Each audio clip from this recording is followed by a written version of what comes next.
এই আব্বা, তোদের প্রত্যেককে বলি বাপ, আল্লাহর কসম তোদের নামাজ পড়তে মন চাইবে রে বাপ, সেজদা দিতে মন চাইবে, সেজদা দিতে মন চাইবে আব্বা। হাসরের ময়দানে হলো সেদিন মন চাইবে খুব যে আল্লাহ আপনি একটু সুযোগ দেন না রে মাওলা, একটা সেজদা দেই আপনারে, একটা রুকু করি মাওলা, আমার সিরিয়াল আইতে তো হয়তো দেরি আছে মাওলা, আমারে তো বিচারের জন্য হয়তো সিরিয়ালে আরো পরে ডাকবে, এই ফাঁকে আমি আপনারে একটা সেজদা দেই। আল্লাহ বলেন ওয়ালাউ শি'না লাআতাইনা কুল্লা নাফসিন হুদাহা, এই নাফরমান, আমি চাইলে তো দুনিয়াতেই প্রত্যেককে সেজদা দিতে পারতাম, দেওয়াইতে পারতাম, আমার আনুগত্য করাইতে পারতাম। আমার জমিন, আমার আসমান, আমার সূর্য, আমার চাঁদ, আমার রাত, আমার দিন, আমার নিঃশ্বাস, আমার অক্সিজেন, আমার হার্টবিট, সবই তো আমার।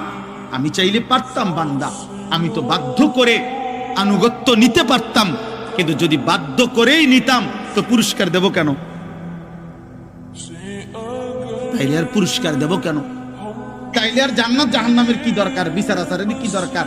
আখিরাতের কি দরকার? হাসরের মাঠের কি দরকার? কারণ আমি যাকে বাধ্য করাইয়া সেজদা করাইছি, তো সেখানে তোমার কৃতিত্ব কি?